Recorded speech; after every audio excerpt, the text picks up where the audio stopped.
Lucky Luciano's story doesn't begin with gunfire, betrayal, or courtroom drama.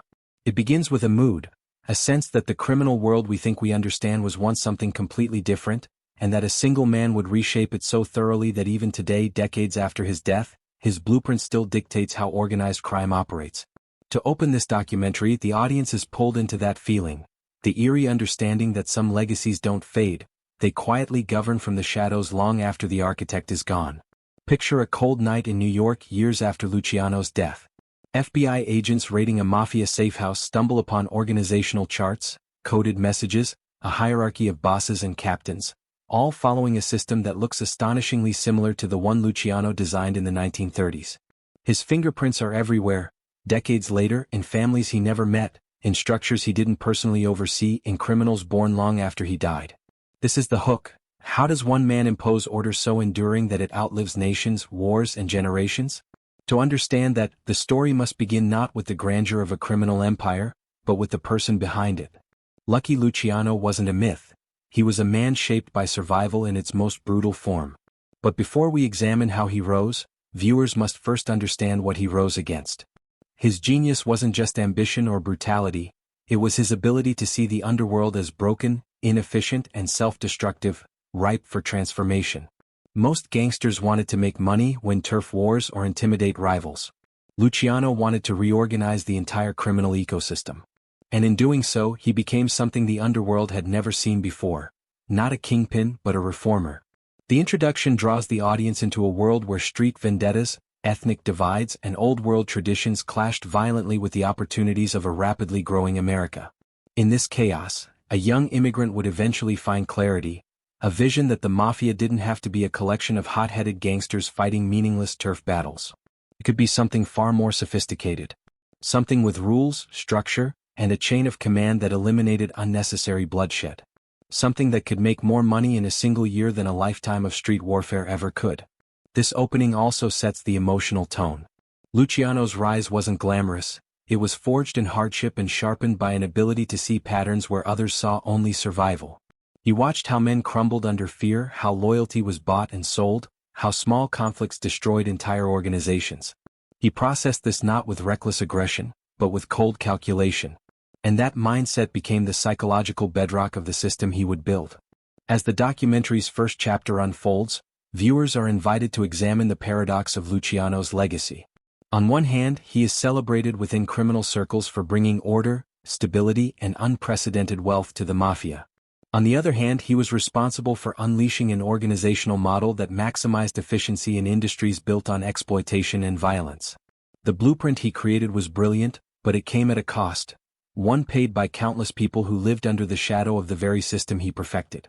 The introduction emphasizes this duality. It paints Luciano not as a hero or a villain, but as a force, someone who could read human nature with unnerving accuracy. Someone who understood fear intimately, loyalty strategically, and power scientifically. And it's this psychological depth that will frame the entire story. A man whose insights into control, organization, and influence were so advanced they still define modern organized crime. This section also creates an atmospheric bridge to the rest of the documentary.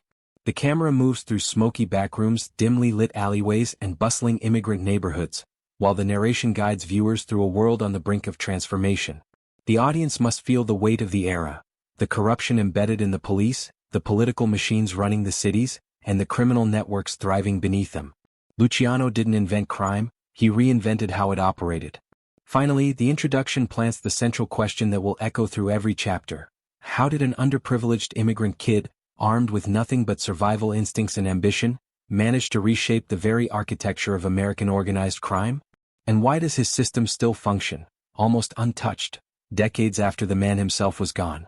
By the end of the introduction, viewers should feel the gravity of what's about to unfold.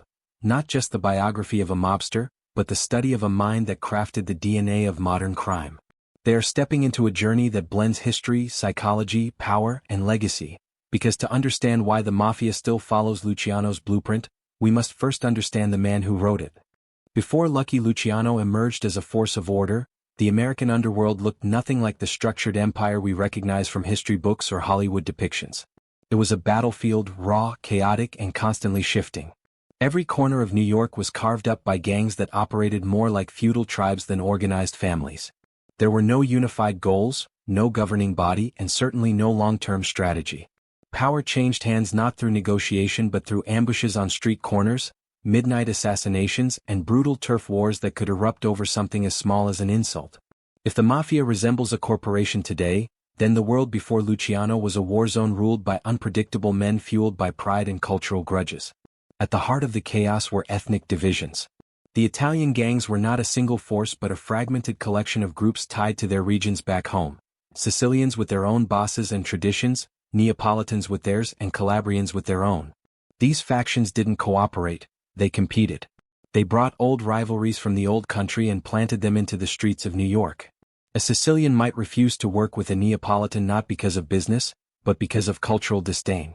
There was no vision larger than immediate profit or revenge, and without a broader structure, every gang operated in isolation, making alliances that rarely survived a season. The most powerful criminal force of the era, the Black Hand, wasn't an organization at all.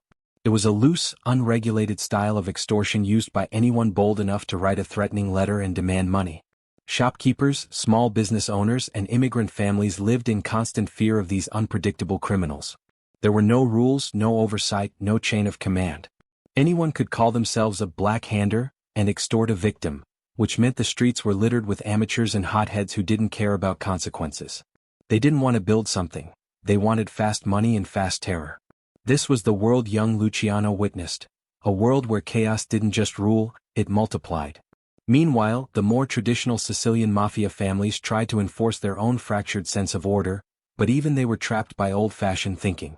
They refused to adapt to America's growing opportunities. Prohibition was on the horizon, unions were ripe for infiltration, and corrupt officials were ready to be bought. But most bosses lacked the imagination to think beyond local disputes or outdated codes.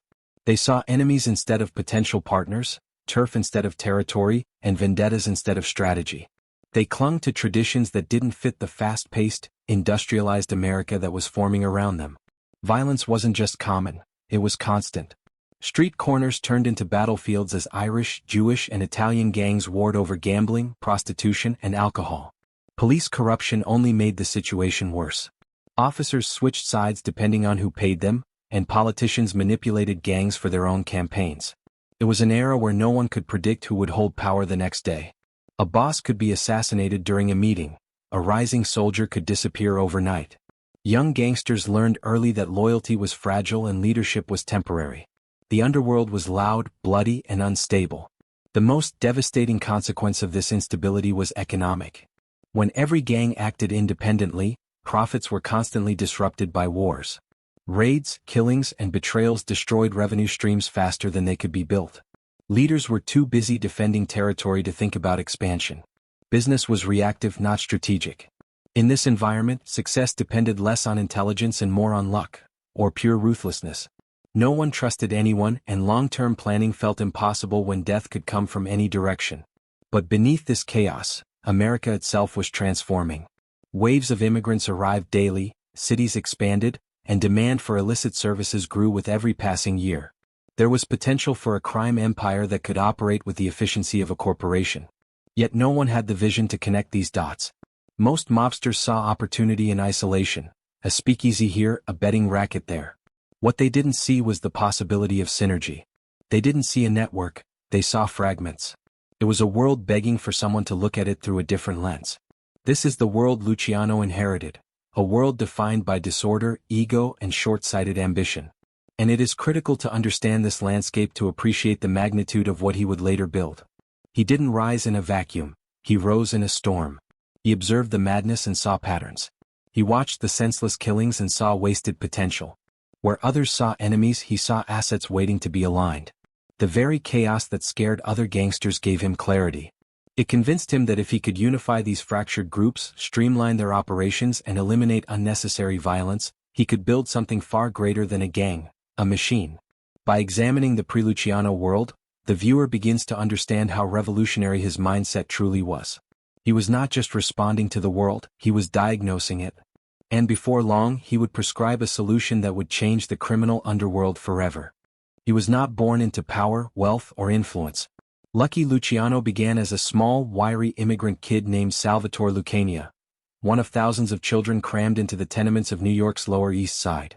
His world was defined by overcrowded rooms, hunger, disease, and the constant threat of violence. Families lived side by side with strangers. Privacy didn't exist. Opportunity felt like a myth told to newcomers to keep their hopes alive. In these streets, dreams didn't grow, they were stolen, traded, or crushed.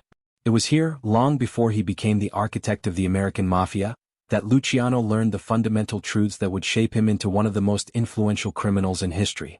As a boy, he discovered early that survival was not guaranteed.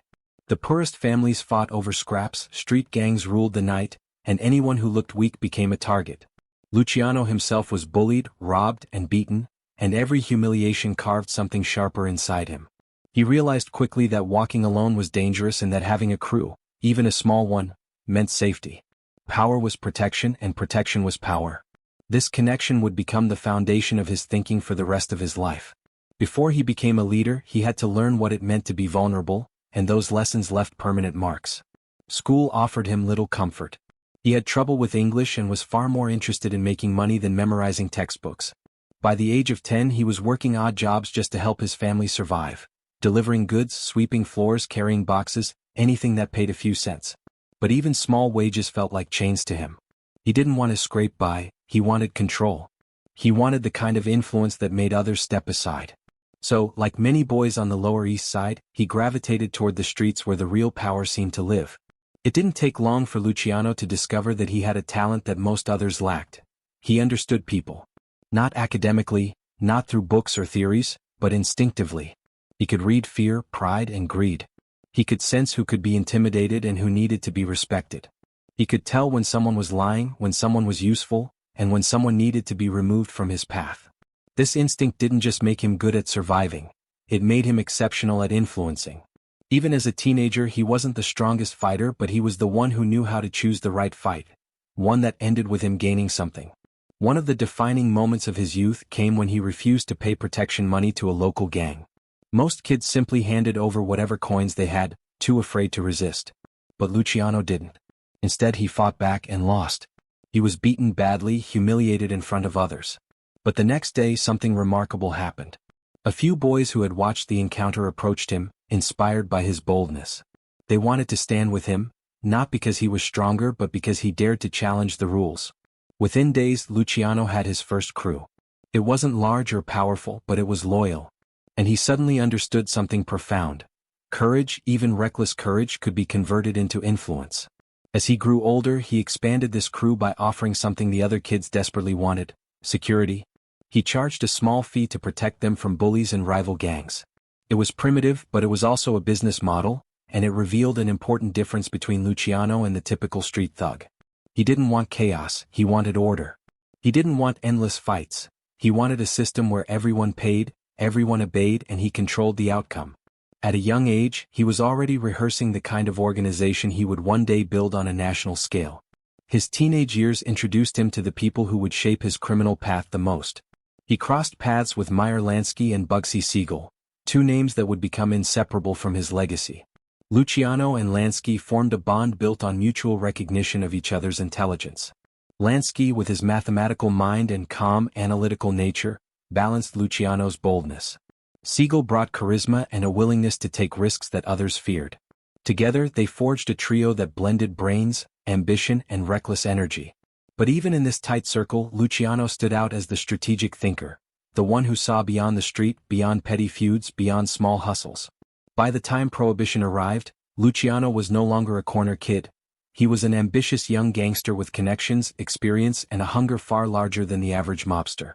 He understood the possibilities that alcohol smuggling and speakeasy operations offered, but what made him different was his vision. While others saw quick profits, Luciano saw the chance to influence politicians, manipulate markets, and build something scalable. He was thinking like a businessman in an era where gangsters still thought like street fighters. Every hardship, every fight, every loss from his youth shaped his worldview. Poverty taught him urgency. Bullying taught him strategy. Street gangs taught him leadership. And his early partnerships taught him the value of alliances not based on ethnicity, but on mutual benefit. These were the ingredients that made Luciano unique. He wasn't driven by old-world honor codes or blind loyalty. He was driven by ambition, logic, and an intuitive understanding of human psychology. Before he rose to power, before he built his empire, he was simply a kid navigating a world stacked against him. But unlike the thousands who lived and died on those same streets, Luciano absorbed every lesson, every wound, every humiliation, turning them into a roadmap. He was designing his future long before he knew it. The street didn't just make him tough, it made him insightful. And those insights would become the seeds of a transformation that would shake the entire underworld. He didn't rise because he was the strongest, the richest, or even the most feared. Lucky Luciano rose because he understood something most gangsters never did. Power is not taken by force, it is constructed with strategy. By the time he entered adulthood, he was no longer a street hustler but a calculating mind studying the underworld like a scientist observes a living organism.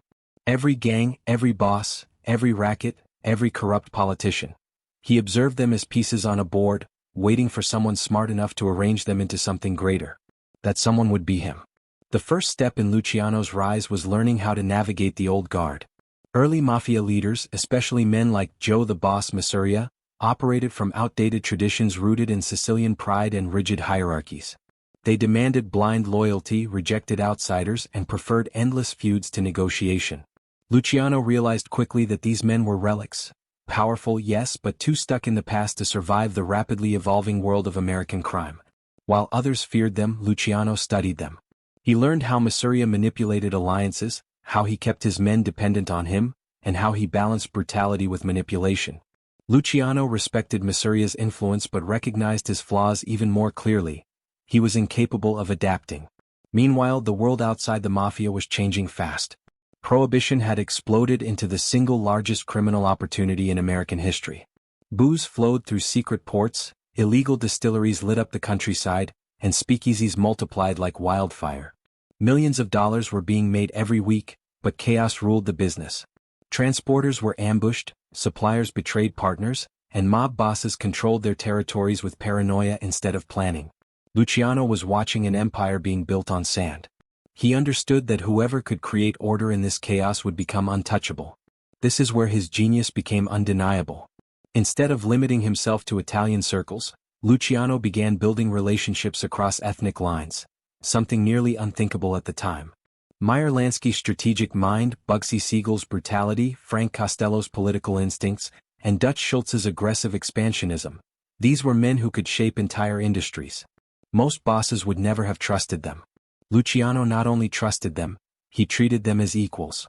He recognized talent where others saw threats. This ability to see beyond prejudice gave him access to resources, intelligence, and muscle that other Italian bosses could only dream of. His network was not just powerful, it was diverse, flexible, and modern. He also learned to combine violence and diplomacy in a way that made him both respected and feared.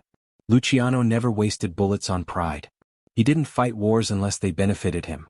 He wasn't interested in theatrics or reputation-building theatrics. His brutality was efficient, calculated, and always timed to achieve a specific outcome. This approach set him apart from hot-tempered gangsters who killed impulsively and destabilized their own operations. Luciano's violence was a tool, not a personality trait. One of his greatest strengths was identifying weaknesses in the old system. He saw that many bosses surrounded themselves with sycophants who fed them lies, inflated their ego, and blinded them to threats. Luciano, however, sought out men who challenged him. He valued criticism. He listened. He revised plans.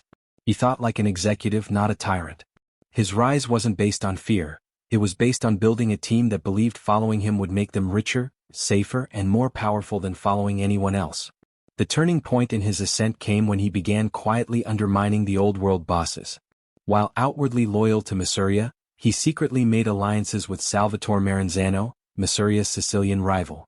Luciano didn't choose sides based on loyalty. He chose based on who could help him reshape the underworld. The Castellamarese War, a deadly conflict between Masuria and Maranzano, became Luciano's battleground for testing a new style of leadership. As the bodies piled up, he watched both sides bleed themselves dry, refusing to compromise, refusing to adapt. He saw that the era of stubborn, old-fashioned bosses was ending. They simply didn't know it yet. Luciano understood that this war would decide the future of the mafia. If the old system survived, the underworld would remain fractured forever. So, he began to think bigger, beyond winning the war, beyond choosing a side. He envisioned something revolutionary, a mafia without one supreme dictator where power flowed through a structured council. A system where business decisions were prioritized over personal grudges. A system where cooperation replaced vendettas. A mafia that functioned more like a corporation than a family feud. His rise was not simply about climbing ranks, it was about preparing the groundwork for a complete restructuring of the criminal world. Every alliance he formed, every risk he took, every betrayal he orchestrated was part of a larger plan. Luciano wasn't improvising, he was engineering. He was building relationships horizontally instead of vertically, creating networks instead of chains of command. This approach allowed him to gather support across factions, across ethnic lines, and even across rival criminal families. When the time came to strike, he would not be a lone gangster seeking power, he would be the center of a web that stretched across New York. By the time the old bosses realized he was rising, it was too late. Luciano had positioned himself as indispensable. He controlled key bootlegging routes, he had politicians on his payroll, he had loyal soldiers, and he had partners who brought expertise the mafia had never embraced before. His influence extended into unions, nightclubs, docks, casinos, and entire city blocks. The underworld economy began shifting toward him, not because he demanded it but because he maximized it. His ascent was not dramatic, it was methodical. It wasn't built on singular acts of violence.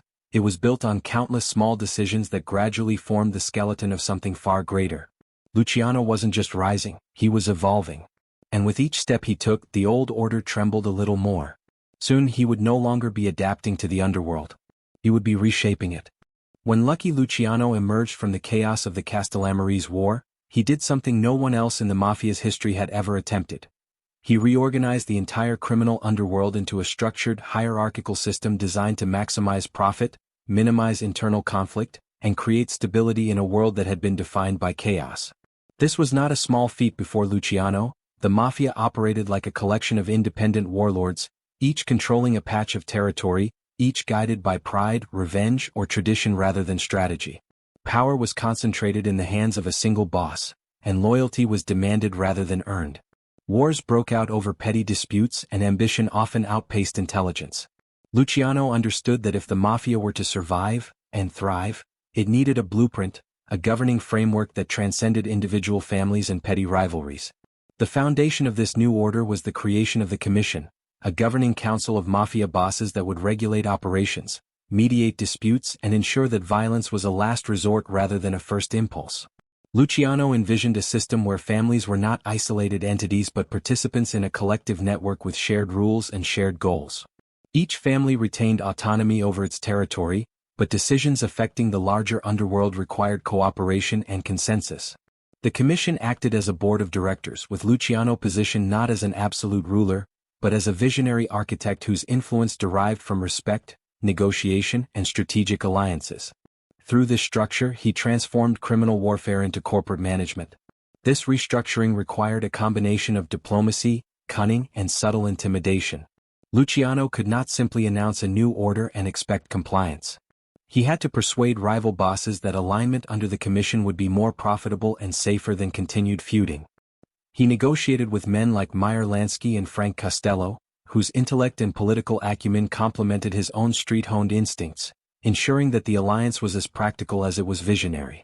Even former enemies like Salvatore Maranzano were neutralized in ways that consolidated power without provoking uncontrolled chaos, demonstrating that Luciano preferred precision over brute force.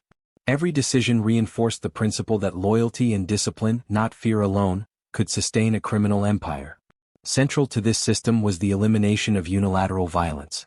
In the old mafia, a personal insult or minor dispute could trigger assassinations, creating cycles of revenge that weakened everyone involved. Luciano established rules.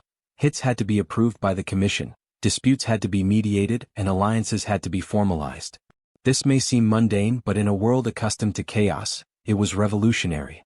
By codifying these processes, Luciano reduced unnecessary bloodshed, stabilized revenue streams, and gave criminals the ability to focus on profit instead of paranoia. Violence became strategic, not impulsive, a tool to be deployed when it would yield maximum advantage. Beyond internal governance, Luciano's vision extended to external relationships. He recognized the value of cooperation with politicians, law enforcement, and other criminal enterprises. By weaving influence into unions, docks, and nightclubs, he created layers of protection and revenue that extended far beyond his own family. Unlike his predecessors, Luciano understood that crime was not merely a local or ethnic affair. It was a business with networks, logistics, and human resources that could be optimized. Each relationship, each alliance, and each controlled territory was a node in a broader network that enhanced efficiency, increased profits, and reduced exposure to risk. The economic dimension of this restructuring cannot be understated. Luciano transformed disorganized gambling operations, illicit distilleries, and fragmented bootlegging routes into coordinated, high-profit enterprises. Decisions about territories, partnerships, and pricing were no longer ad hoc. They were strategically planned. Luciano applied principles that resembled legitimate business practices. He diversified operations, mitigated conflicts, and ensured that profits were reinvested into the organization rather than squandered in vendettas. This elevated the mafia from street-level operations to an industrialized network of criminal enterprises. Perhaps most importantly, Luciano's system introduced meritocracy into a world previously dominated by nepotism and tradition. Loyalty was no longer blind submission to age or family name. It became a measure of competence, reliability, and strategic value. Soldiers and lieutenants were rewarded based on performance and initiative, fostering an environment where talent could flourish and innovation was encouraged. This emphasis on results over heritage marked a dramatic departure from old-world Sicilian codes, positioning Luciano as a modernizer in a conservative, violent culture. The creation of the commission and the establishment of structured families did more than consolidate power. It created a psychological shift within the mafia. Men who had once operated out of fear or ego now operated under the assumption that the system itself provided stability and protection. This predictability allowed them to focus on wealth accumulation, strategic alliances, and long-term planning. It encouraged loyalty not through terror alone but through the promise of mutual benefit and organized security. Luciano had engineered a mafia that functioned like a machine, efficient, predictable, and enduring. By the time the commission was fully established, Luciano's vision had reshaped the entire underworld. The old era of chaotic street wars, impulsive murders, and fractured alliances was over. What he created was more than a hierarchy. It was a philosophy of power, discipline, and cooperation that allowed organized crime to grow without imploding. It was a blueprint that transcended geography, culture, and time, providing the framework that modern criminal organizations still follow today. Through meticulous planning, strategic alliances, and the implementation of a governing council, Luciano had transformed the mafia from a collection of warring factions into a sophisticated, semi-corporate network of organized crime. He had taken disorder and forged it into order, violence into strategy, and individual ambition into collective power. This was not just the rise of a man, it was the birth of a new era in the American underworld. And it all began with a single vision: to turn chaos into structure and ambition into a system that could outlast any individual, including himself. At the heart of Lucky Luciano's empire was a principle older than America itself, yet transformed under his vision: the Code of Omerta. To the outside world, the mafia might have appeared as a network of criminals bound only by fear and violence. But beneath the surface lay a psychological framework that held the organization together with invisible threads of loyalty, silence, and mutual obligation. Omerta was not merely a set of rules, it was a way of thinking, a moral contract, and a survival strategy. Understanding this code is essential to understanding Luciano, because his genius was not limited to logistics or strategy. He mastered the human mind and engineered a culture that made loyalty more compelling than fear, yet fear remained a constant shadow in the background. Omerta demanded absolute silence, especially in matters that involved law enforcement or internal operations. Betrayal, even in its smallest form, was met with brutal consequences. To outsiders this often seemed like a simple threat: speak and you die. But the psychological genius of Omerta lay deeper. It created an environment in which members internalized the code, believing it was not merely imposed but essential to their identity. Loyalty became a source of pride, silence a badge of honor. Men followed these rules not only because of the threat of punishment, but because violating them meant losing their standing, their respect, and their sense of self within the organization. Luciano understood that a system built on internalized morality was far stronger than one dependent solely on fear. The code also regulated behavior in ways that promoted stability. Personal ambition, greed, and revenge were inevitable, but under Omerta, they had to be subordinated to the collective. Soldiers could not act independently on impulses that threatened the organization's larger goals. Every move required consideration of how it would affect alliances, profits, and the broader hierarchy. By enforcing these standards, Luciano ensured that his empire was more predictable and manageable than the chaotic networks of his predecessors. The code transformed individual desires into coordinated action, making the mafia operate almost like a machine, with each part understanding its function and consequences. Psychologically, Omerta also exploited fear and respect simultaneously. Luciano knew that humans are motivated by both reward and punishment. Violators of the code were eliminated or punished in ways that reinforced the seriousness of loyalty. At the same time, men who exemplified the code, who showed ingenuity, discretion, and allegiance, were rewarded with status, money, and influence. This dual reinforcement created a feedback loop. Loyalty became profitable and betrayal became costly in every sense, emotionally, socially, and physically. Members were constantly negotiating their behavior within these boundaries, and the result was an organization where compliance was self-enforcing, yet the fear of reprisal lingered as a subtle, omnipresent force. Luciano also adapted Omerta to the modern era. While the code had ancient Sicilian roots, he recognized that in America, the underworld's scale and complexity demanded flexibility. The rules were formalized where necessary, but interpreted with discretion depending on circumstances. A betrayal could be tolerated if it served strategic purposes, but it had to be controlled, calculated, and ultimately beneficial to the organization. This balance of strict principles with pragmatic exceptions was part of Luciano's brilliance. It allowed the mafia to expand into new territories, work with non-Italian allies, and navigate law enforcement scrutiny without collapsing under the weight of rigid tradition. Loyalty under Luciano's system was not blind. It was cultivated, earned, and maintained through a combination of respect, reward, and intimidation. Soldiers and lieutenants were selected carefully, not simply for their ethnicity or family connections, but for their temperament, reliability, and intelligence. Luciano understood that the human psyche was as important as territory or weapons.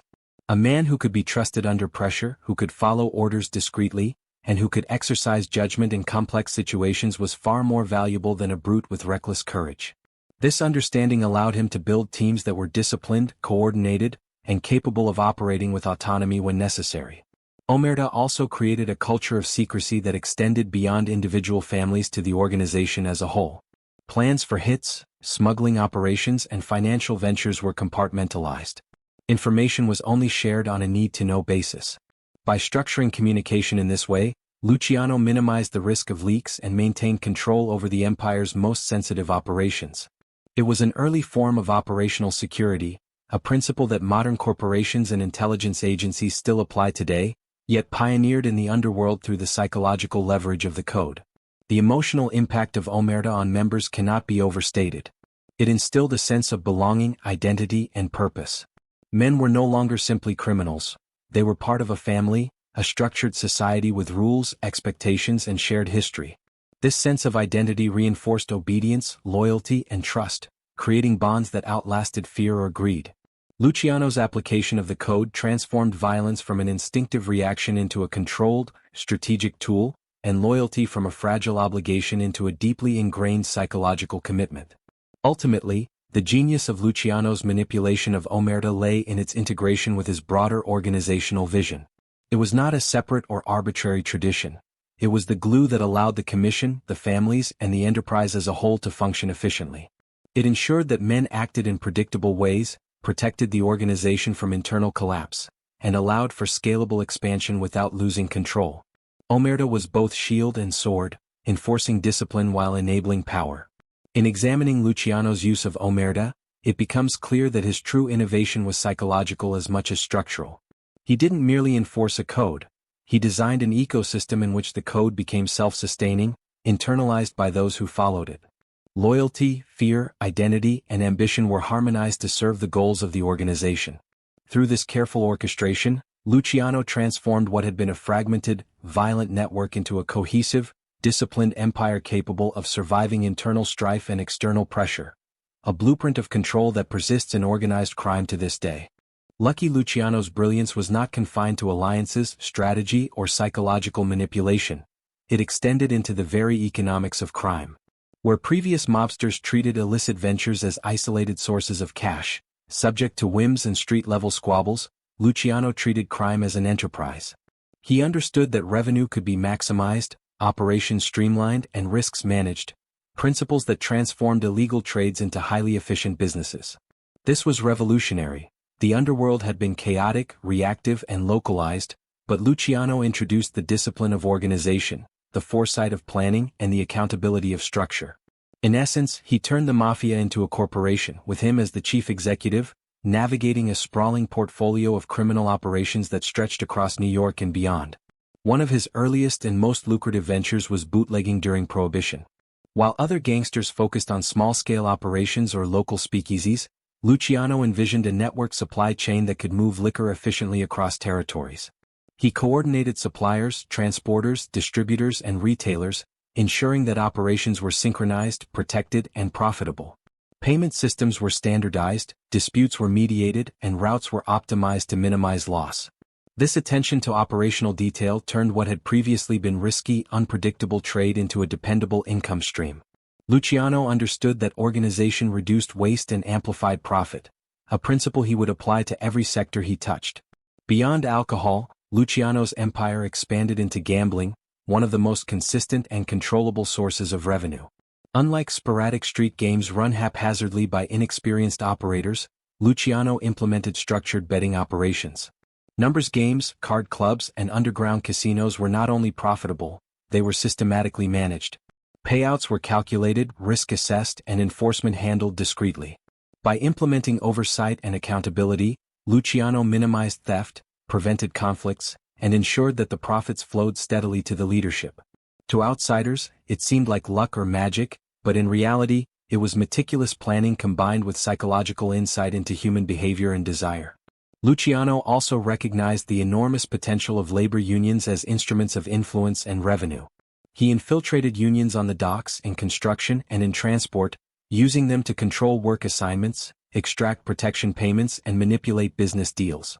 Union control allowed him to exert influence over legal industries, effectively bridging the gap between legitimate business and organized crime. Strikes, work slowdowns, and labor negotiations became tools in his arsenal, not spontaneous acts of chaos. This duality, managing illicit and legal systems simultaneously, demonstrated Luciano's ability to see opportunities others overlooked. Crime became not only a means of survival or quick profit, but a sophisticated operation capable of reshaping economies. His ventures into prostitution, loan sharking, and narcotics were similarly structured. Brothels and gambling dens were carefully monitored. Debts were recorded, payments enforced, and operations protected from law enforcement through bribery, influence, or discretion. Luciano's approach was pragmatic. He diversified his portfolio to minimize risk. If one operation was compromised or shut down, others continued to generate income. Unlike reckless gangsters who burned through profits with impulsive decisions, Luciano reinvested earnings to expand operations, consolidate territories, and strengthen alliances. This strategic mindset created a self-sustaining cycle of growth that allowed his empire to endure even under the pressure of law enforcement crackdowns. One of the hallmarks of his economic strategy was delegation and trust. Luciano understood that he could not manage every detail personally. He built teams of capable lieutenants and lieutenants, each responsible for specific operations. These managers were selected for competence and loyalty, and they reported upward through a chain of command that mirrored corporate hierarchies. By decentralizing operations while maintaining oversight, Luciano ensured efficiency, accountability, and resilience. Even when external threats arose, his organization could adapt without collapsing, an unprecedented approach in the criminal world of the 1930s. The psychological element of his business model was equally important. By treating his subordinates and partners as valued contributors rather than mere soldiers, he fostered loyalty and initiative. Men were motivated to perform because their work was recognized, rewarded, and protected. At the same time, fear of consequences for disloyalty or incompetence remained, creating a delicate balance between incentive and deterrent. Luciano had learned from observation. An empire depends on the behavior of its people as much as on its operations. By managing both, he created unprecedented control. Another innovative aspect of Luciano's criminal economy was his approach to competition. Rather than attempting to dominate through endless conflict, he often negotiated alliances with rivals, sharing profits in mutually beneficial ways. Turf wars were minimized, violence became strategic, and revenue streams were protected. This allowed him to expand influence without constantly depleting resources through war or retaliation. He was one of the first mobsters to treat criminal enterprises like interdependent divisions of a larger corporation rather than isolated fiefdoms in constant conflict. In essence, Luciano transformed the American Mafia from a reactive, fragmented collection of gangs into a proactive, organized, and diversified economic machine. He applied principles that mirrored legitimate business: risk management, operational efficiency, strategic planning, human resource management, and profit maximization, to ventures that were illegal but immensely lucrative.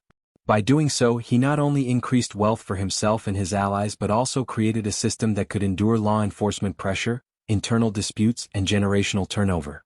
Through these innovations, Luciano demonstrated that crime was not just about violence or intimidation. It could be engineered, scaled, and optimized. His model of organized, profitable, and disciplined criminal enterprise set a precedent that countless generations of mobsters would follow. It was this strategic approach to the business of crime that distinguished him from his predecessors and cemented his status as the architect of modern organized crime, whose methods still resonate in the underworld decades after his death. By the time Lucky Luciano had begun consolidating his operations into a coherent empire, he understood that alliances were as crucial as muscle, and enemies were inevitable obstacles that had to be managed with precision. His world was not simply a battlefield, it was a chessboard where each player, ally or rival, represented both opportunity and risk. To maintain dominance, Luciano had to cultivate relationships with men whose ambitions rivaled his own, balance competing egos, and anticipate betrayals before they could destabilize the fragile equilibrium he was building. This was a delicate psychological game, one in which intelligence, intuition, and timing mattered far more than brute force. Among his closest allies, Meyer Lansky stood out as Luciano's most trusted partner. Lansky, with his analytical mind and strategic foresight, complemented Luciano's boldness perfectly. Together, they transformed the mafia from a collection of street gangs into an organized network capable of large-scale operations. Lansky provided financial insight, logistical planning, and the foresight to expand operations beyond local markets into national and even international arenas. Bugsy Siegel brought audacity and charisma, traits that allowed them to dominate areas like the burgeoning Las Vegas scene, while Frank Costello offered political connections, ensuring that Luciano's operations could thrive even under scrutiny. Each ally provided a different skill set, creating a diversified network of expertise that elevated the mafia from reactive to proactive, from chaotic to controlled. Yet, every alliance carried risk. Loyalty in the underworld was transactional and fragile, and Luciano had to constantly weigh the benefits of partnerships against the dangers of betrayal. Rival gangsters, old-world bosses, and ambitious upstarts constantly tested his network. Men like Vito Genovese, who harbored personal ambitions and grudges, posed internal threats that required careful management. Luciano did not rely solely on intimidation. He relied on understanding human nature, exploiting ambition, and offering incentives that made betrayal less attractive than cooperation. This psychological balancing act was as important as any strategic maneuver, because one miscalculation could trigger violence, division, or law enforcement intervention that could unravel years of planning.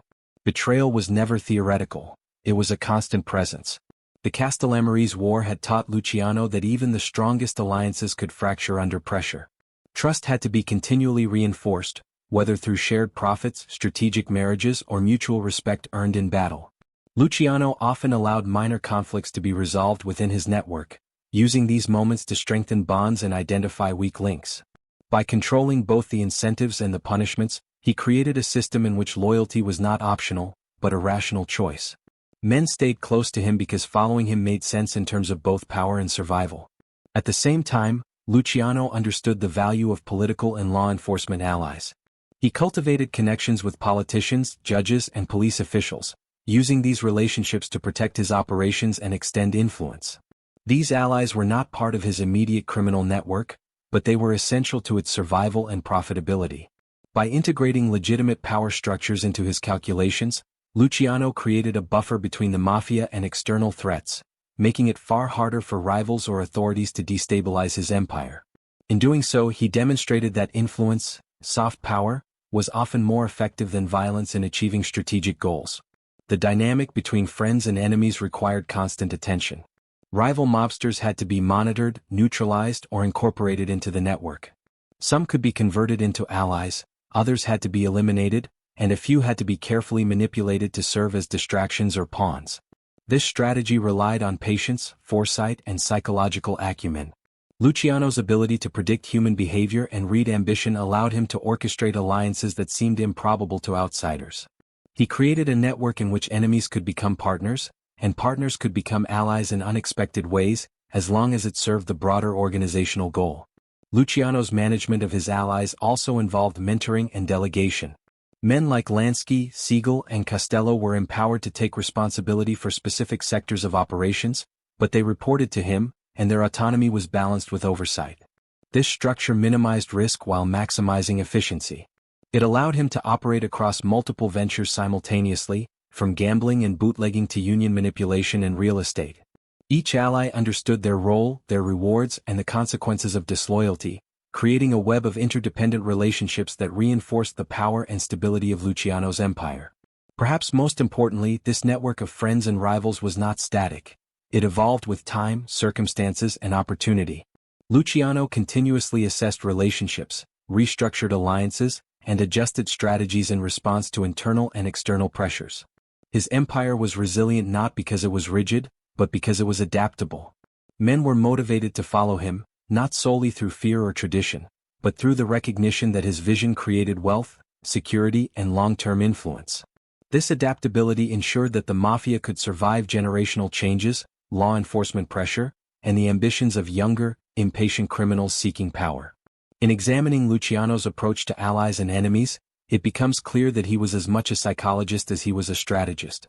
He recognized that people are motivated by ambition, greed, loyalty, fear, and pride, and he manipulated each factor to maintain control.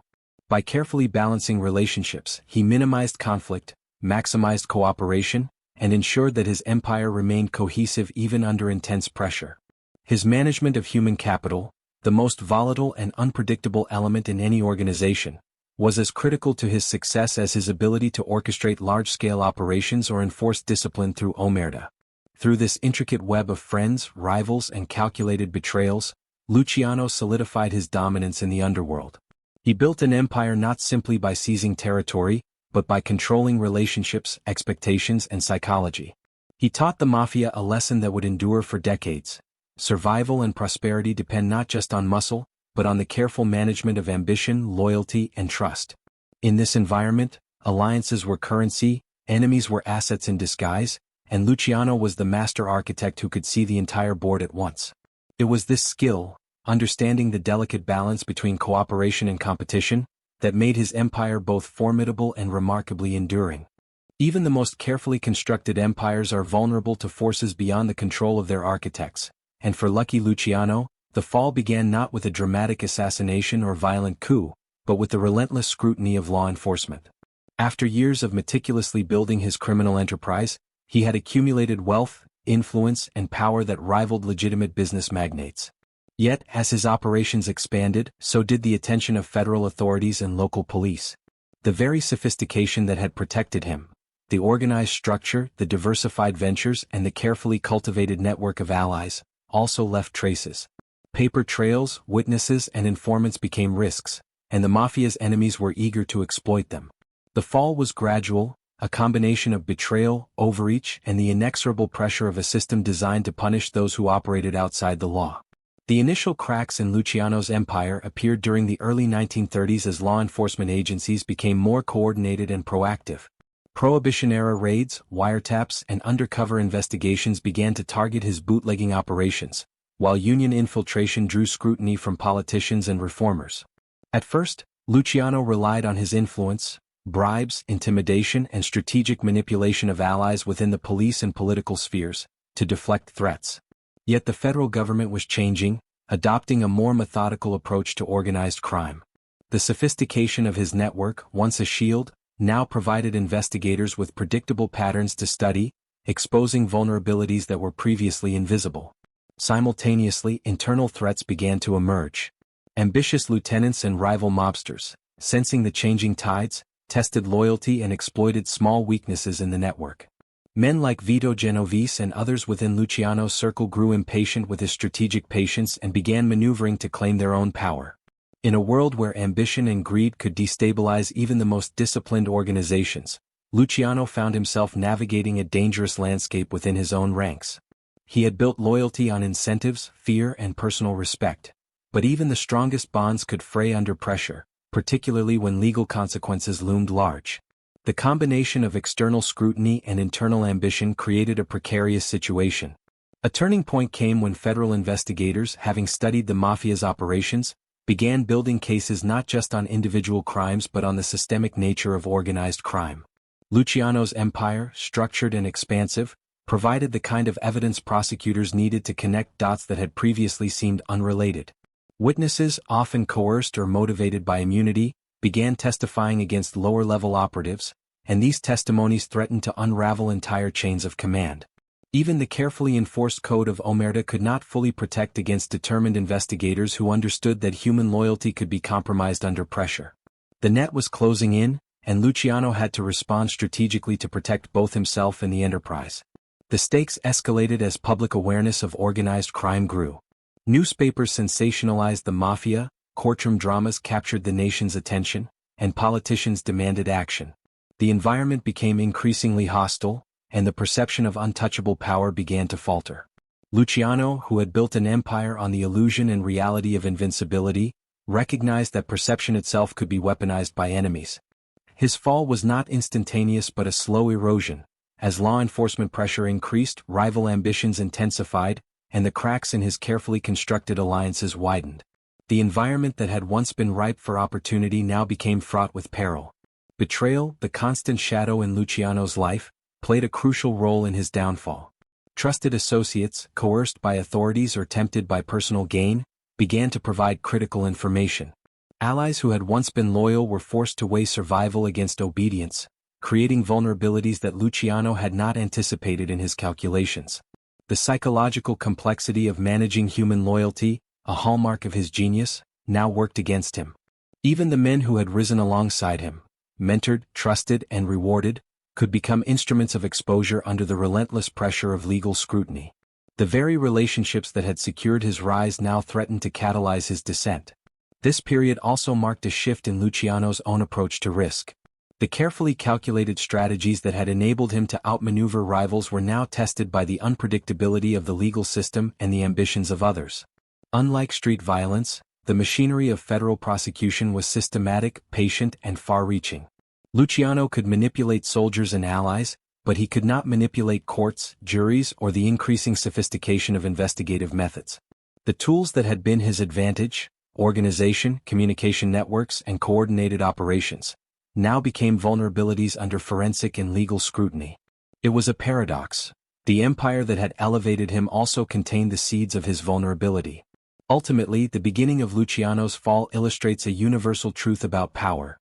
No system, no matter how sophisticated, is impervious to external and internal pressures. Even the most brilliant strategies can be undermined by forces beyond calculation: human frailty, ambition, and institutional power.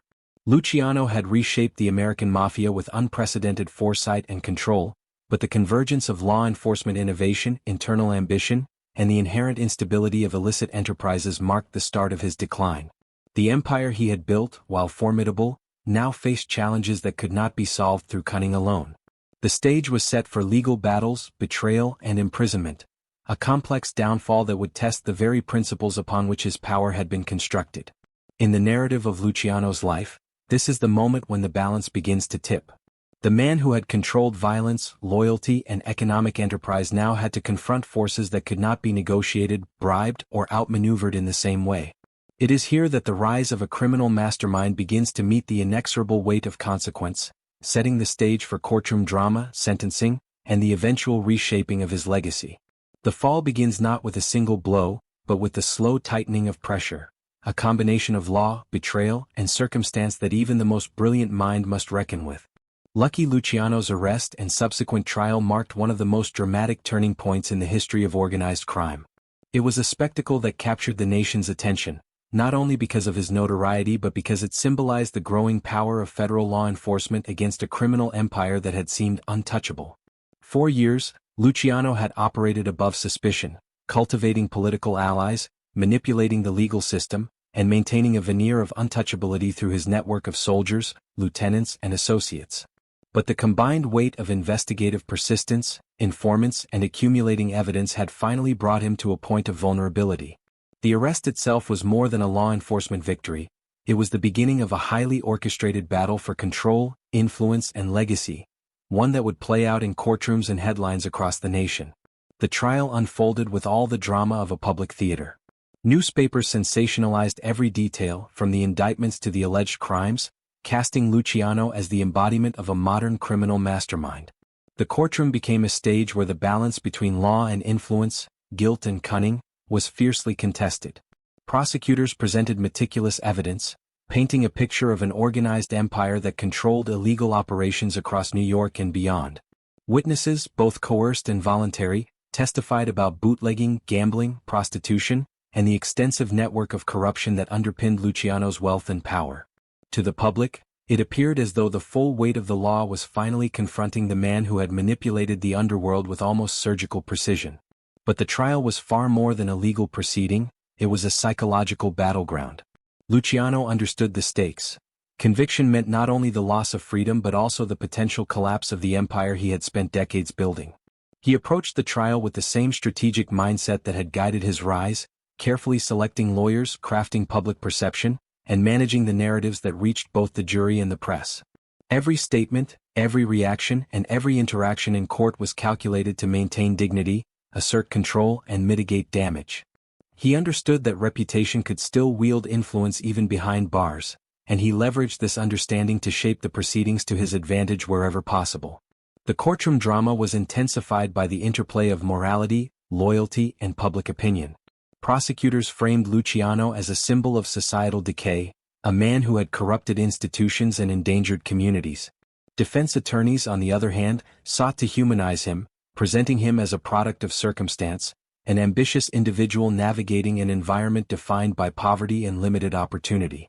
Amidst these competing narratives, the psychological weight of omerta, the code of silence, was both a shield and a liability. Loyal associates could not testify against him, yet fear, coercion, and the promise of leniency tempted others to break the code. The tension between loyalty and survival became a central theme in the trial, illustrating the complex human dynamics that had always defined Luciano's world. The media frenzy surrounding the trial amplified the stakes, turning the courtroom into a symbol of societal struggle against organized crime.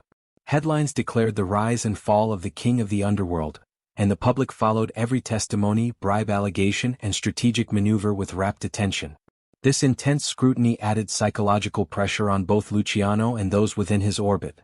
Allies outside the courtroom had to navigate the delicate balance of providing support without drawing incriminating attention, while rival gangsters observed closely, assessing whether the legal battles might create opportunities for their own ambitions. The trial, therefore, was not only a confrontation between law enforcement and Luciano. It was a theater of power dynamics, trust, and betrayal played out under the unforgiving gaze of the nation. One of the most remarkable aspects of Luciano's trial was his ability to maintain composure and control despite the overwhelming odds. While others might have crumbled under scrutiny, he projected confidence, understanding that the image of invincibility could influence jurors, witnesses, and the public. This psychological mastery reflected the same traits that had guided his rise: calculation, patience, and the ability to anticipate human behavior. Even as prosecutors laid out damning evidence, Luciano remained the figure around whom attention, loyalty, and fear continued to revolve, demonstrating that power can persist even in apparent vulnerability. Ultimately, the trial culminated in a sentence that sent shockwaves through both legitimate society and the criminal underworld. Luciano was convicted, and his imprisonment marked a decisive moment in the history of organized crime. Yet, even in this period of personal and professional jeopardy, he continued to wield influence. He adapted his operations to the confines of prison, demonstrating that leadership, strategy, and the management of alliances were not bound by geography or circumstance. The courtroom, while a site of public judgment and legal consequence, also became a stage upon which Luciano's ability to manage perception, loyalty, and influence was tested, and in many ways reaffirmed. The trial also exposed the vulnerabilities inherent in a sprawling criminal empire. It highlighted the tension between secrecy and scale, between loyalty and self-preservation, and between public perception and operational control. For Luciano, the courtroom was not only a site of judgment but a reminder that the systems he had designed were only as strong as the human elements that sustained them. It revealed the delicate balance between power and exposure, ambition and consequence, and it foreshadowed the challenges he would face in the years to come. In the end, the trial was more than a legal proceeding. It was a crucible that tested every aspect of Luciano's genius. It examined his ability to manipulate perception, manage loyalty, navigate psychological pressures, and endure the consequences of a life built on strategy, influence, and calculated risk. While the sentence would limit his freedom, it could not immediately erase the legacy he had constructed, a network, a philosophy, and a blueprint for organized crime that would outlast him. The trial and sentencing marked the beginning of the end of his active reign but also solidified his position in history as the man who had reshaped the underworld and demonstrated, in the most public way possible, the complex interplay between power, morality, and consequence. Even behind bars, Lucky Luciano's influence did not wane. In many ways, prison became a different kind of battlefield where power, psychology, and strategy played out in subtler, yet equally effective ways. While most criminals saw imprisonment as the ultimate loss, an end to authority, freedom, and opportunity, Luciano treated it as a challenge to be managed, a test of his ability to maintain control under extreme constraints. He understood that leadership was not bound by geography, and that influence could be projected through networks, intermediaries, and carefully orchestrated communication. Even confined within a cell, he continued to shape decisions, oversee operations, and manage alliances, proving that true power is as much about perception and psychology as it is about physical presence. The first step in maintaining control from prison was ensuring loyalty among his lieutenants and associates on the outside. Luciano relied on trusted intermediaries to relay orders, report developments, and enforce discipline within the organization. These men were carefully selected for reliability, discretion, and intelligence, traits he had emphasized throughout his rise. By maintaining a chain of command that mirrored the corporate-like structure he had established before incarceration, Luciano ensured continuity of operations. Soldiers and lieutenants knew that their fortunes were still tied to him, and his directives carried the weight of authority reinforced by both respect and fear. Even from a distance, he remained the central figure whose approval, guidance, and judgment shaped the empire. Psychology played a critical role in this period. Luciano understood that human behavior, loyalty, and ambition did not pause behind prison walls. Associates on the outside were still subject to temptation, rivalry, and ambition. To manage this, he maintained a careful balance of incentives and deterrence. Rewards for compliance were substantial: access to lucrative operations, protection, and personal advancement, while disloyalty or incompetence carried the ever-present risk of retribution. This approach ensured that even when he could not physically enforce authority, his power remained effective. Fear alone was insufficient. It was the combination of calculated incentive and psychological reinforcement that preserved control. In addition to managing the mafia's internal hierarchy, Luciano also adapted to the external environment of prison. He built relationships with guards, administrators, and influential figures, leveraging these connections to improve his conditions, facilitate communication, and protect his interests.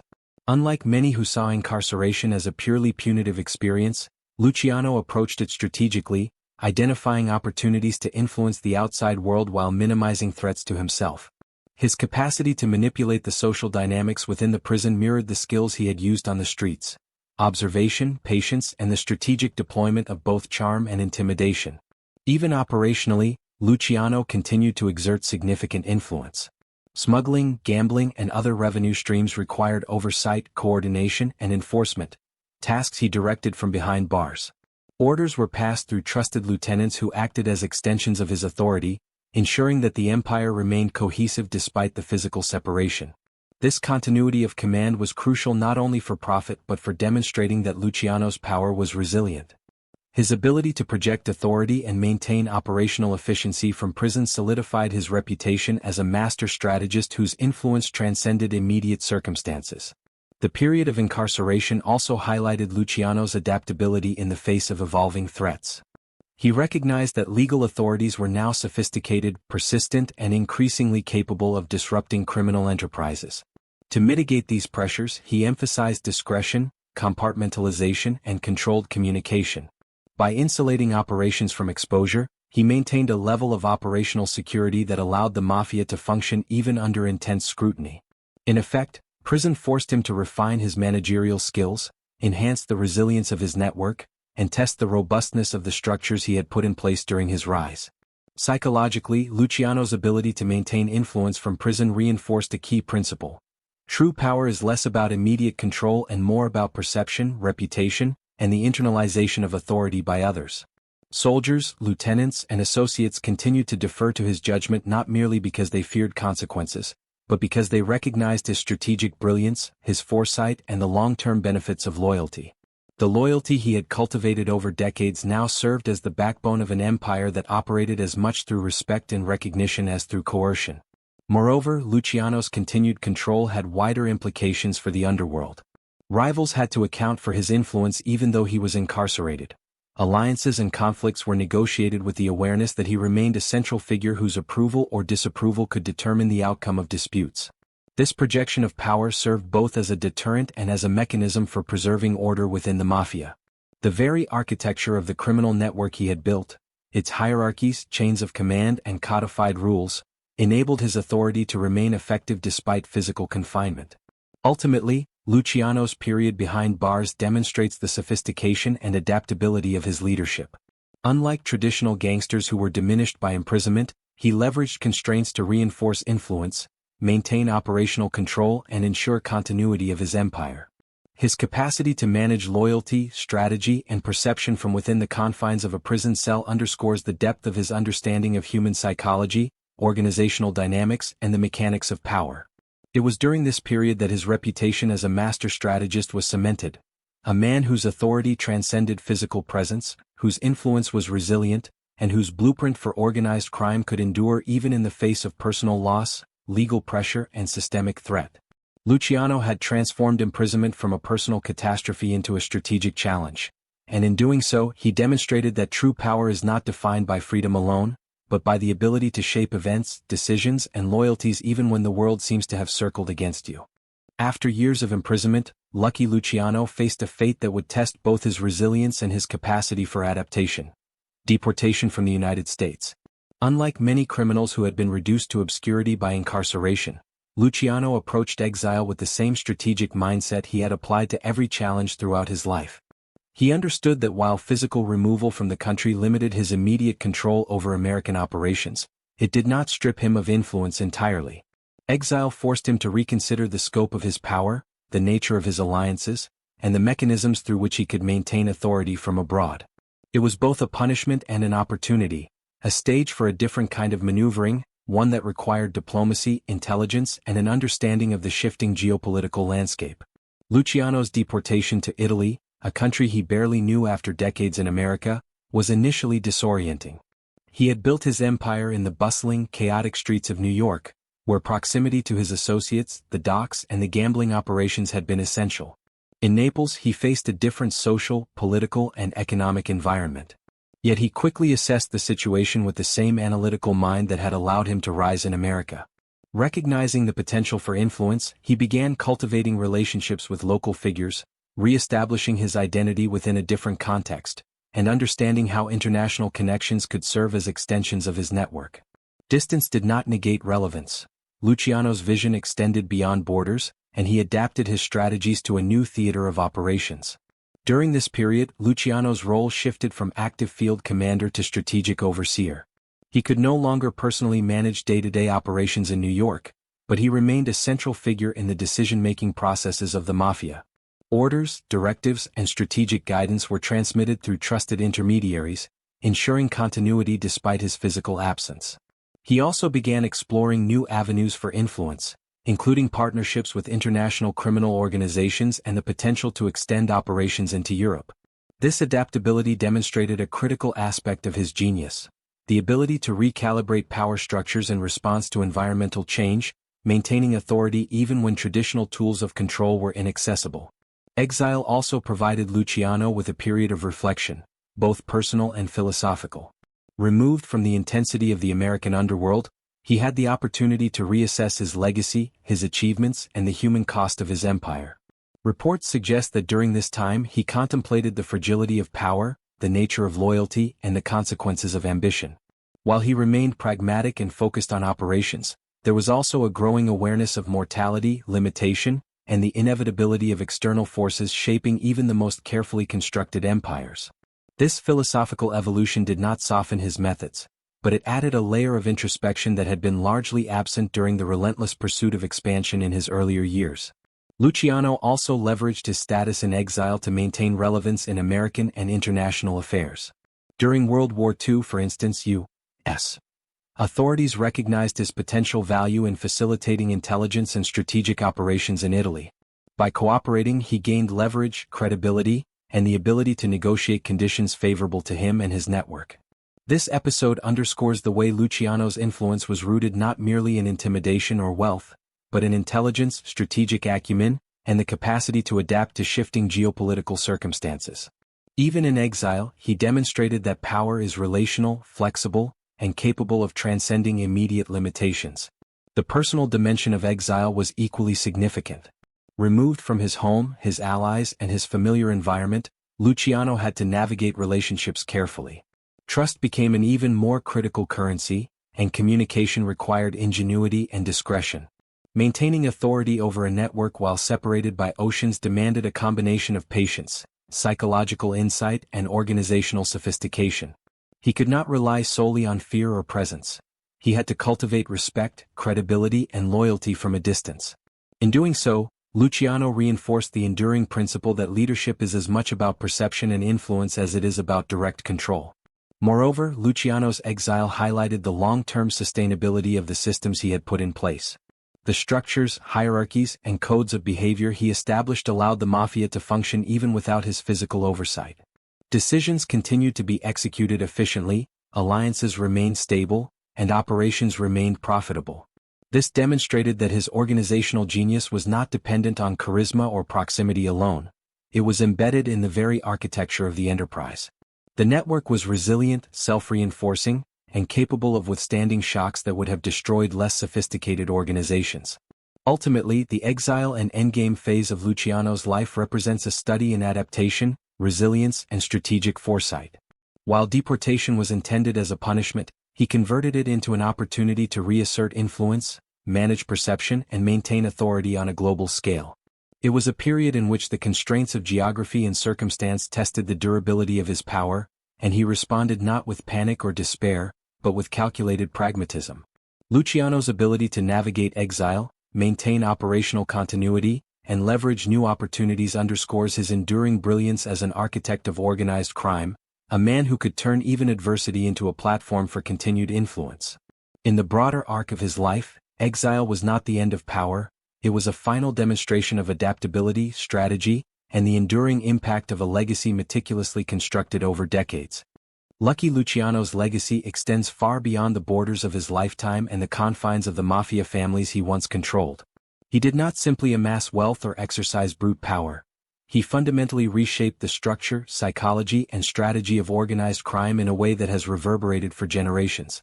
Before Luciano, criminal enterprises in America were fragmented, chaotic, and intensely localized, governed more by personal vendettas than by strategic planning. Violence and retribution dictated relationships, and alliances were temporary and unstable. Luciano introduced a paradigm shift. He envisioned the mafia as a coordinated, hierarchical, and disciplined organization, capable of generating immense wealth while minimizing internal conflict. Through his innovations, he created a blueprint that countless generations of mobsters would follow, proving that the true strength of an empire lies not only in its muscle but in its structure, culture, and adaptability. At the heart of this legacy was the establishment of the Commission, an unprecedented governing body designed to mediate disputes, allocate territories, and ensure stability among New York's dominant families. Where previously conflicts had erupted into bloody wars, the Commission introduced rules, arbitration, and a system of accountability. Luciano recognized that long-term success depended on minimizing unnecessary violence while maximizing profit, and he institutionalized mechanisms to achieve exactly that. The Commission was both revolutionary and pragmatic. It centralized decision-making without concentrating all power in a single individual, allowing for strategic coordination while preserving autonomy for each family. This structural innovation ensured that the mafia could endure generational changes, external pressures, and internal rivalries, an enduring testament to Luciano's foresight. Another cornerstone of his influence was the codification and enforcement of loyalty through omerta. While this code had deep Sicilian roots, Luciano transformed it into a modern instrument of psychological control, internalized by members as a moral and operational principle. Loyalty became a rational choice rather than mere compliance. Betrayal carried not only physical risk but social, economic, and reputational consequences. By shaping the psychology of his followers, he ensured that obedience and discipline were self-reinforcing. This subtle yet powerful method of control extended far beyond his personal reach, creating a culture of reliability and cohesion that could survive his absence, imprisonment, or even death. Luciano's emphasis on operational sophistication also defined his enduring impact. By treating crime as an enterprise rather than a collection of opportunistic ventures, he professionalized activities such as bootlegging, gambling, union manipulation, loan sharking, and prostitution. Each sector was managed with careful oversight, delegation, and accountability, often mirroring legitimate business practices. Risk was assessed, profits were calculated, and disputes were managed systematically. This approach not only increased profitability but also reduced exposure to law enforcement and internal sabotage. In doing so, Luciano introduced principles of management, organization, and strategy into the underworld, demonstrating that criminal operations could be scaled, optimized, and controlled, a lesson that subsequent generations of organized crime leaders would internalize and replicate. The interplay of psychology and leadership in Luciano's model also left a lasting imprint. He understood that authority is most enduring when it is perceived as legitimate, earned, and strategically reinforced. Soldiers, lieutenants, and allies were motivated by a combination of reward, fear, and respect, creating a network in which self-interest aligned with organizational goals. By cultivating talent, rewarding initiative, and controlling ambition strategically, he fostered loyalty that endured across decades. This approach transformed the mafia into a resilient, adaptive network capable of surviving both external threats and internal power struggles. His legacy, therefore, is not merely one of power or wealth, but of institutionalized intelligence applied to human behavior. Luciano's international influence further underscores the depth of his legacy. By integrating political connections, cross-border operations, and global partnerships, he elevated the American Mafia into a network with reach and adaptability far beyond the local streets of New York. His vision of a connected, disciplined, and strategically flexible criminal network anticipated the globalization of organized crime, demonstrating that leadership is as much about vision and connectivity as it is about control. Modern organized crime, with its transnational networks and sophisticated management, owes much to the structural and psychological foundations that Luciano established. Finally, his legacy is also cultural. Luciano became the archetype of the modern mobster, intelligent, strategic, and disciplined rather than merely violent or opportunistic. His life story has informed literature, cinema, and popular imagination, creating a blueprint not only for criminals but also for the broader understanding of power, ambition, and organizational mastery. The lessons embedded in his strategies, about leadership, loyalty, risk management, and the interplay between fear and respect, extend beyond crime, offering insights into human behavior, organizational dynamics, and the mechanisms by which empires are built and sustained. In essence, Luciano's influence persists because he transcended the limitations of his environment. He did not merely react to circumstance. He created systems that outlasted him, ensuring that the mafia could operate efficiently, profitably, and cohesively long after his active participation ended. His methods became a template, a reference point for generations of criminal organizations around the world. From the streets of New York to international networks spanning continents, the principles he established, discipline, structure, loyalty, and strategic vision, remain embedded in the DNA of organized crime. Luciano's legacy, therefore, is not confined to history. It is an enduring architecture of power, a psychological and operational blueprint that continues to shape the underworld decades after his death, demonstrating that genius in leadership and organization can leave a footprint far larger than personal achievement alone. The conclusion of Lucky Luciano's story is a complex tapestry of myth, reality, and enduring influence, one that forces us to grapple with the paradox of a man who was both ruthless and visionary. By the time of his death, Luciano had long ceased to be an active street boss, yet the structures he had built, the commission, disciplined hierarchies, and operational networks, continued to function. His life demonstrates that power is rarely about dominance in the moment, it is about legacy, influence, and the systems one leaves behind. Luciano's genius lay not only in his ability to wield immediate authority, but in his foresight to create a framework capable of outlasting him, resilient to both internal ambition and external pressure. In many ways, his life represents the ultimate study in control. A man who understood that true influence extends beyond fear and violence into culture, loyalty, and institutional design. Reflecting on Luciano's journey, we see a narrative of contrast that defines the human experience of power. His rise was fueled by ambition, audacity, and intelligence, yet it was also rooted in the harsh realities of poverty, immigration, and societal marginalization. Violence was a tool, not an obsession. Strategy, psychology, and negotiation were his primary weapons. Loyalty and betrayal danced in constant tension around him, shaping both his victories and his vulnerabilities. In his imprisonment, we witness a master of influence adapting to constraints that would have destroyed lesser men. In exile, he demonstrates the ability to project power across borders, transforming adversity into opportunity. Each phase of his life reveals a man deeply attuned to the mechanics of human behavior, the subtleties of social hierarchy, and the economics of power. The mythology of Luciano is inseparable from his real achievements. Popular culture often emphasizes the glamour, danger, and charisma of the mobster lifestyle, creating a larger-than-life image that blends fact and fiction. Yet behind the legend lies a practical and methodical mind, capable of calculating risk, orchestrating networks, and institutionalizing systems of control. This duality, between myth and reality, underscores the enduring fascination with Luciano. He is simultaneously an archetype of criminal genius and a cautionary tale about the consequences of operating outside the law.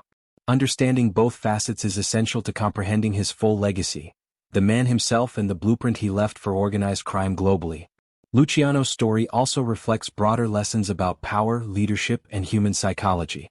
He teaches us that influence is not merely the product of fear or force, but of strategic organization, loyalty cultivation, and adaptability. Authority can be projected across space and time when it is embedded in systems, reinforced by culture, and internalized by those who follow. His ability to maintain control from prison, manage operations from exile, and influence generations of criminals demonstrates that the architecture of power is as critical as the individual occupying it. Leadership in Luciano's model is both personal and structural, blending charisma with systems thinking, a lesson that extends far beyond the underworld. Yet, Luciano's life is also a reminder of the costs inherent in the pursuit of power. Betrayal, imprisonment, exile, and constant threats were inseparable from his ascent. Every gain required negotiation, risk, and moral compromise. The networks, alliances, and hierarchies he built were designed to endure, but they also depended on human loyalty and the delicate management of ambition and greed. The story of his fall and subsequent adaptation underscores that power is never absolute. It must be constantly managed, defended, and renewed. Luciano's genius lay in his recognition of this reality and his ability to act accordingly, balancing audacity with calculation in ways few others could emulate. In reflecting on the enduring influence of Luciano, it becomes clear that his legacy is both operational and psychological. The systems he created, the commission, the structured hierarchies, the codes of conduct, enabled organized crime to survive beyond his personal leadership. But equally important was his understanding of human motivation, loyalty, and ambition. He shaped not only what the Mafia did but how it thought, how it organized, and how it responded to challenges. This dual legacy, combining structural genius with psychological insight, ensures that his methods and philosophy continue to resonate decades after his death, influencing criminal networks around the world. Ultimately, the life and legacy of Lucky Luciano compel us to confront the complexities of power, morality, and human behavior. He was a man capable of brutality, yet he understood order, ruthless yet strategic, feared yet respected. His empire was built on both intimidation and insight, violence and structure, immediate control and long-term vision. The conclusion of his story is not merely about the end of a criminal career, but about the enduring architecture of influence he left behind, a framework that outlasted him and continues to shape the underworld today. In the final analysis, Luciano's legacy is a testament to the idea that true power is as much about the systems one creates, the loyalties one cultivates, and the psychological insight one wields, as it is about the physical territory one controls. He remains a figure of fascination, a master strategist whose life offers enduring lessons on leadership, adaptability, and the fine line between ambition and consequence.